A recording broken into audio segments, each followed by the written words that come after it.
Hello, everybody. Welcome to another week of the Inner RAE podcast. Today, we are going to be talking about trusting the peace. I'm Katie, and I'm so excited to be here with you all. And I'm Erin, and we are your co-host today. And I am very excited about this topic. However, before we get into this amazing topic, I just want to let you guys know Katie and I had a really wonderful planning meeting for our upcoming retreat. Our retreat is going to be called Amplify Your Authenticity in Carmel by the Sea. And the big picture schedule, the journey of the retreat participant is day one is focused on grounding and connecting to yourself, to the environment, to the other retreat participants, to Katie and I.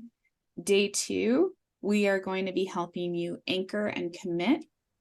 And then day three is when we look at cultivation and expansion of your capacity. It was so fun to start planning the retreat. If you have questions, please reach out. The dates are November 9th through the 13th, and we will definitely have more info soon. Join our mailing list so that you're the first to hear about it. You can do that on our website. All right, back to the podcast episode. First of all, I just want to say I'm so excited about the retreat, and hopefully we'll get to meet any of you listeners in person. So that really excites me. And it relates to the topic today, which is all about trusting the peace. And I think what would be helpful before we dive into the juice of this is, Erin, I want to know, when we were talking about what to go into this week, you were sharing a story that inspired you to tell me about peace and how it showed up in your life and how it showed up in clients' lives and different parts of your community. So I'm wondering if you would share with everybody what inspired you to want to chat about this topic today. Yeah, thank you. So I was at a gathering of friends, and I was sharing about my most recent experience with the way chaos and sabotage shows up through relationships that I've picked that are familiar to my nervous system, to my energy field from what I grew up with in childhood.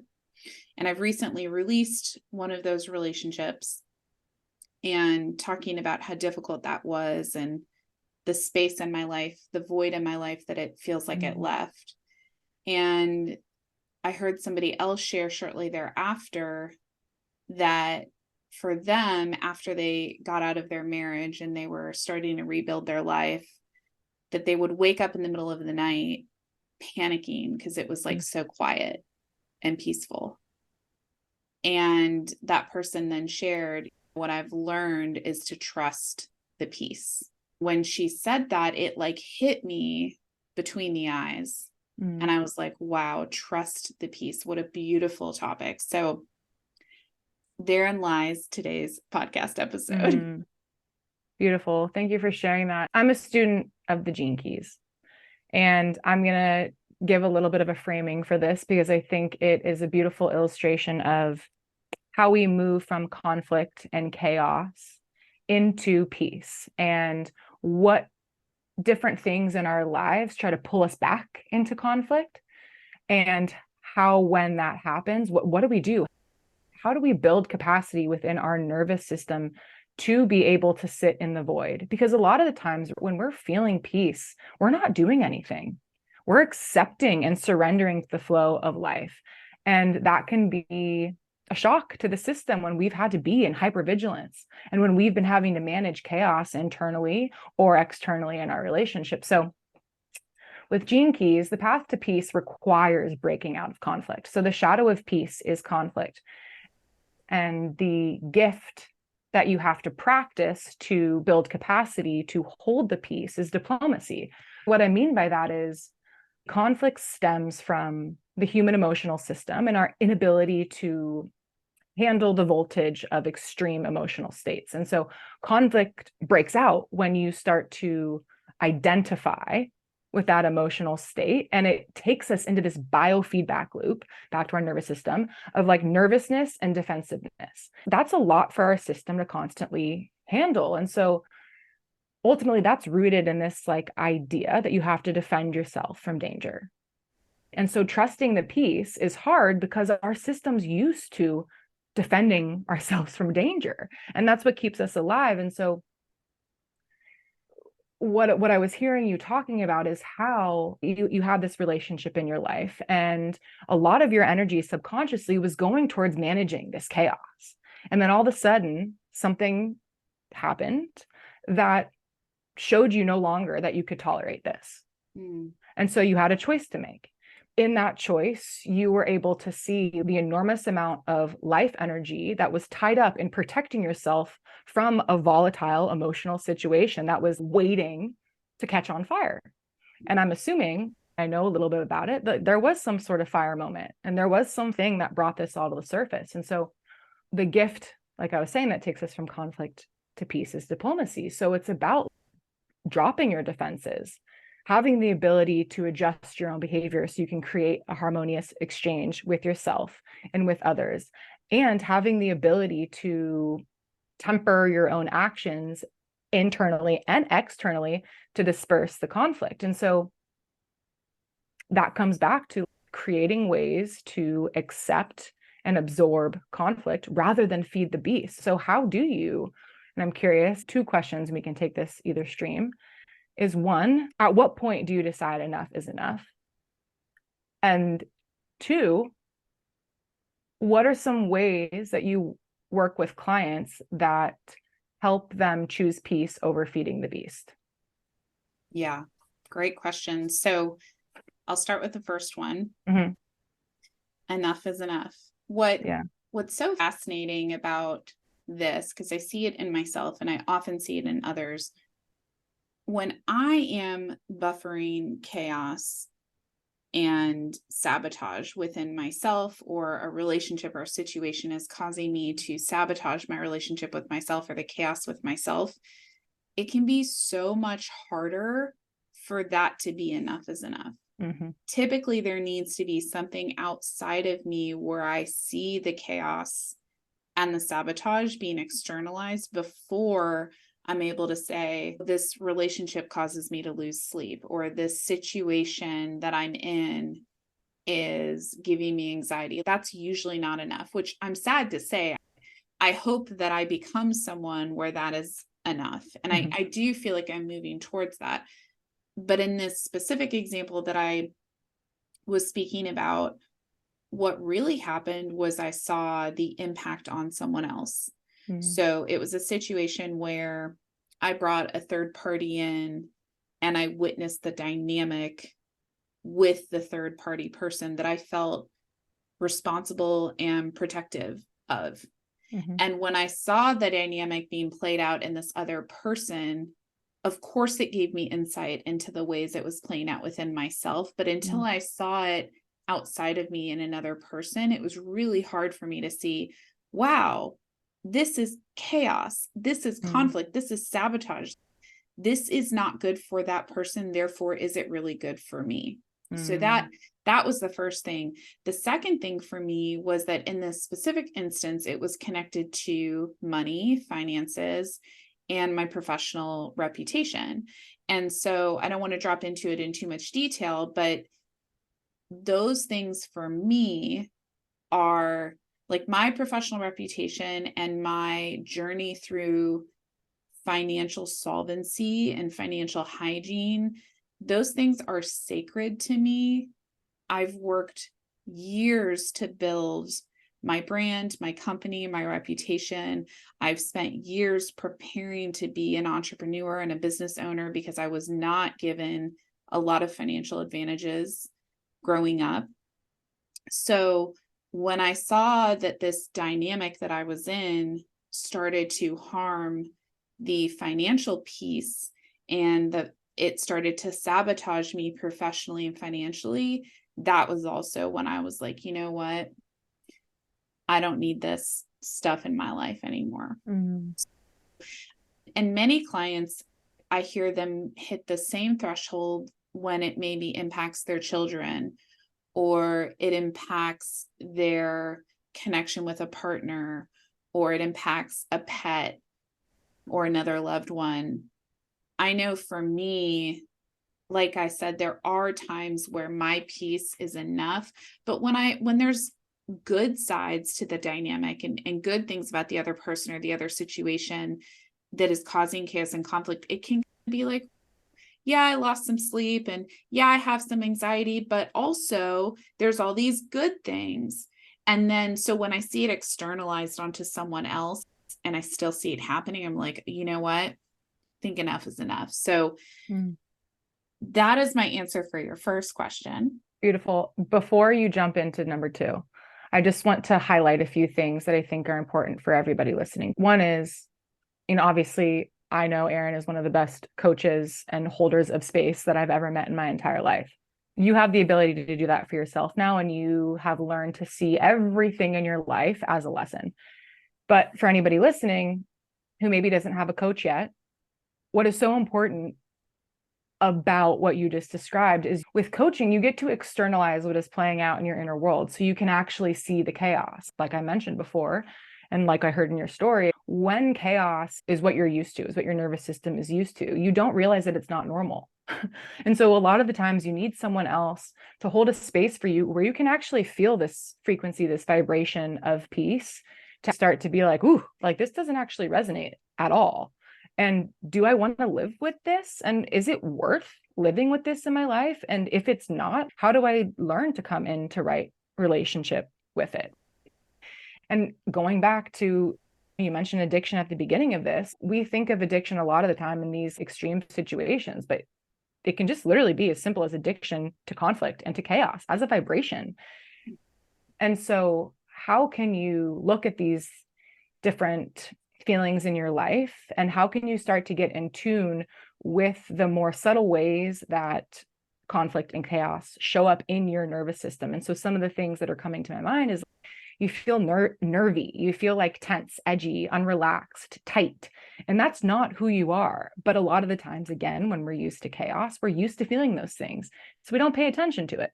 But ultimately, those things are holding us back from stepping into our fullest potential and living from our inner radiance, our most authentic, unapologetic nature. So I just wanted to raise that. And as we talk about coaching, and this relates to the second question, which I will put back out there again, is what are some of the ways that Inner RAE curriculum helps with building a better connection with this conflict and chaos and potential sabotage that is playing out? And how do the different pieces of curriculum help build capacity in our nervous system to allow us to surrender and cultivate peace?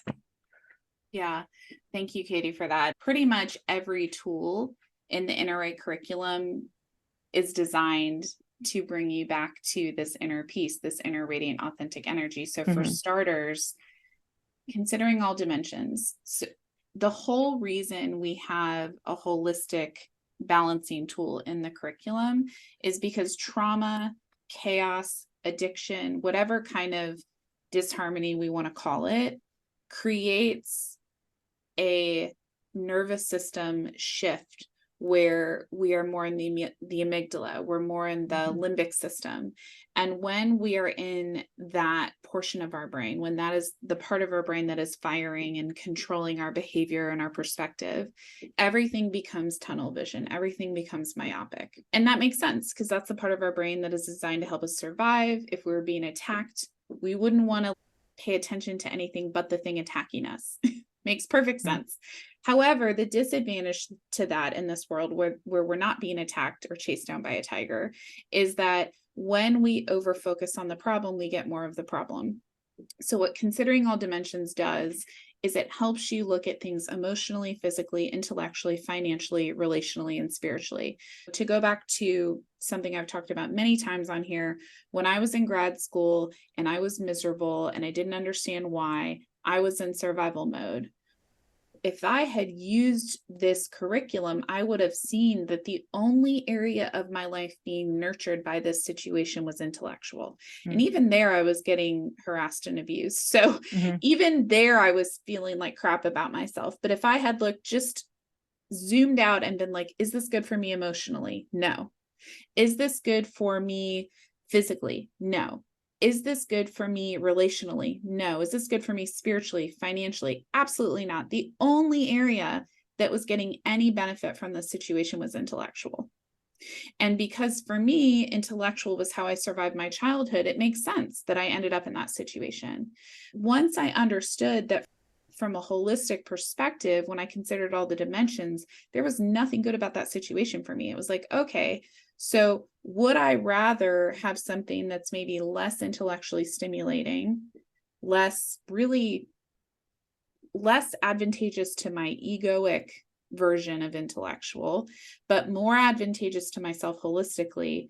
Then the peace can come in, because I don't have to live in this conflict with myself and with harmony and with balance in order to achieve something. That's one of the tools and one of the ways. There's many other ways you can use that tool, but that to me is one of the simplest ways I bring clients, I bring myself back to peace or get clarity on where the conflict, the disharmony, the sabotage, the chaos is happening, because it gives you that broader, more neutral perspective. Yeah. So what I'm hearing is anxiety, chaos, conflict is deeply embedded in our whole system. So what we're doing by introducing these tools into your life is giving you a way to shift what you've been focusing your mind on subconsciously into a conscious, okay, I'm aware of this thing happening. How can I consciously engage with this and come into right relationship with it and be diplomatic with it and meet it with tenderness, meet it with compassion, meet it with your whole self, a holistic approach, rather than just potentially the one dimension of you that has been overdeveloped because of what you've experienced in your life. That's a really beautiful thing. The other one that's coming to mind is anatomy of relationship, which has to do with building capacity.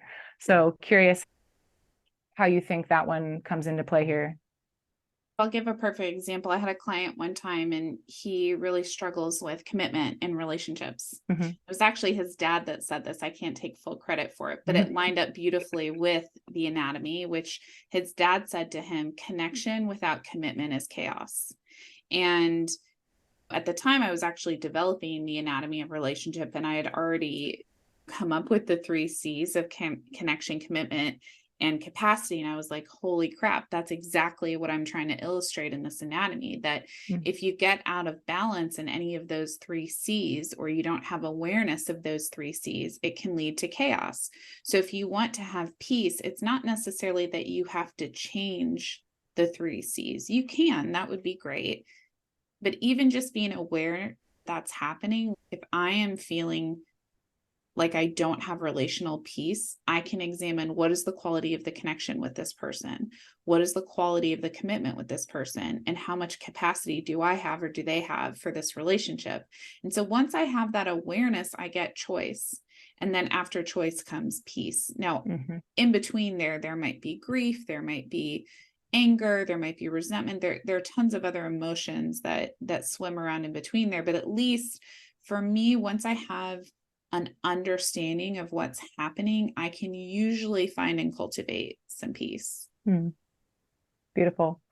I think what's important here, instead of focusing on the chaos, looking at a flower in your house, it can be feeling a soft blanket. It can be anything that makes your nervous system feel a sense of peace and groundedness and calm and safety, because that ultimate rewiring is what we're looking for. I was thinking about this because I've used this tool a lot recently with a couple clients.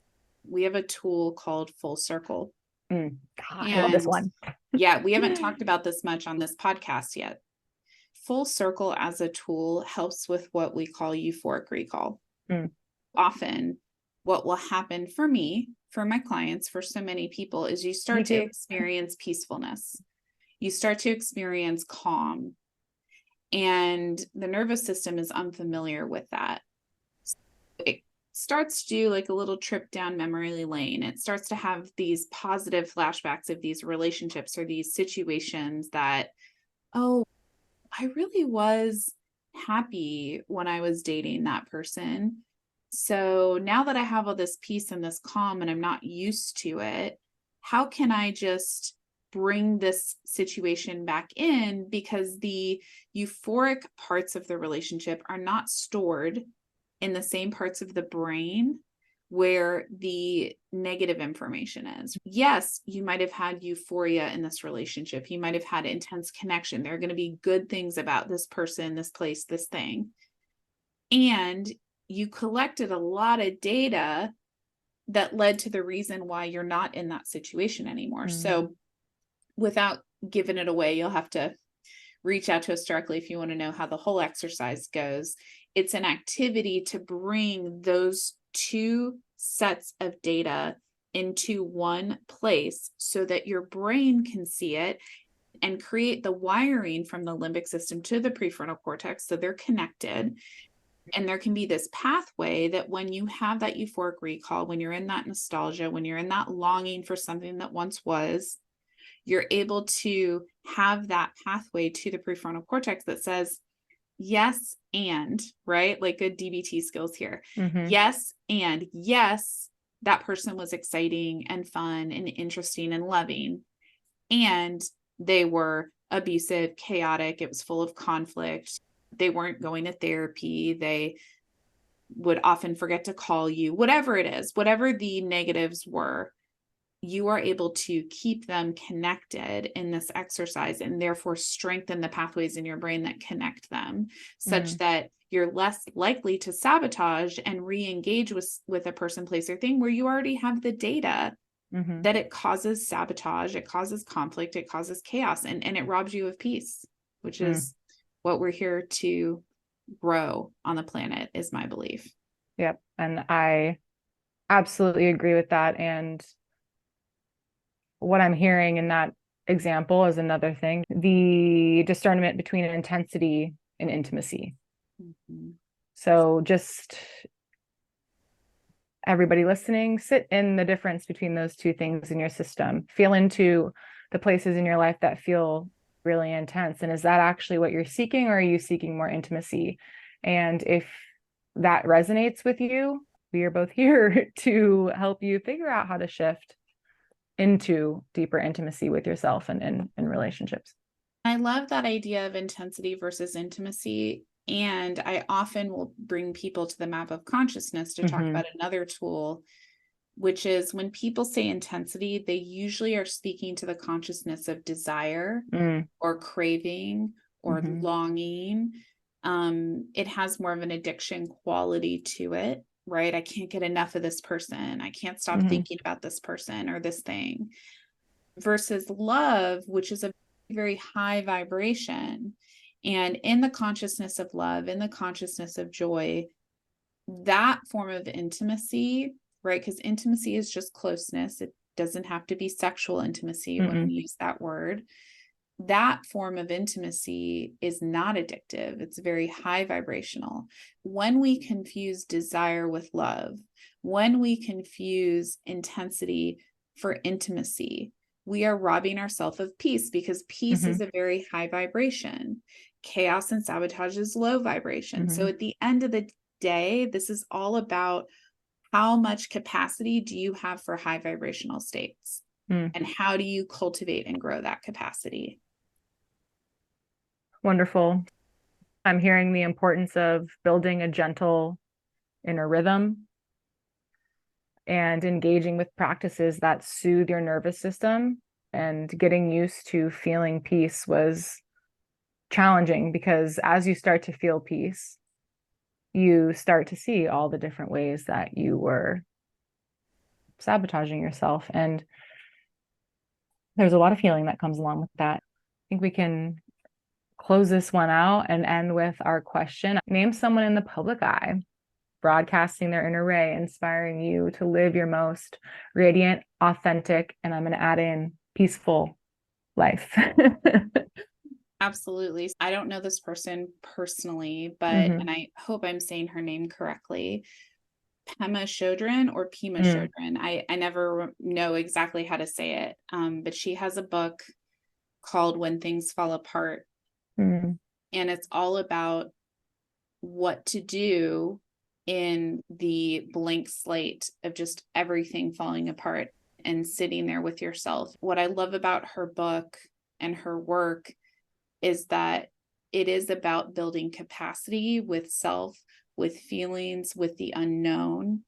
And so often, what I've noticed with people when they bring sabotage and chaos back in, it's because they're uncomfortable with things like death, unknown, uncertainty, starting over, things falling apart. That when those things happen, our culture says, go to Mm-hmm. therapy, go figure everything out. And I'm not saying Mm-hmm. you shouldn't get support. There is this element of just being with yourself that she really promotes in her writing, in her talks, in her work. And yes, she's just somebody that I think of when I think about cultivating and trusting peace, Pema Chödrön. Mm. Beautiful. Thank you for sharing that. And I don't know her, so I'm going to spend some time after this diving into her work. That excites me. So thank you for sharing. Thank you, everybody, for listening to this week's podcast. And we look forward to having you back next week. Thanks for a great episode, Katie. Yep. Bye. Bye.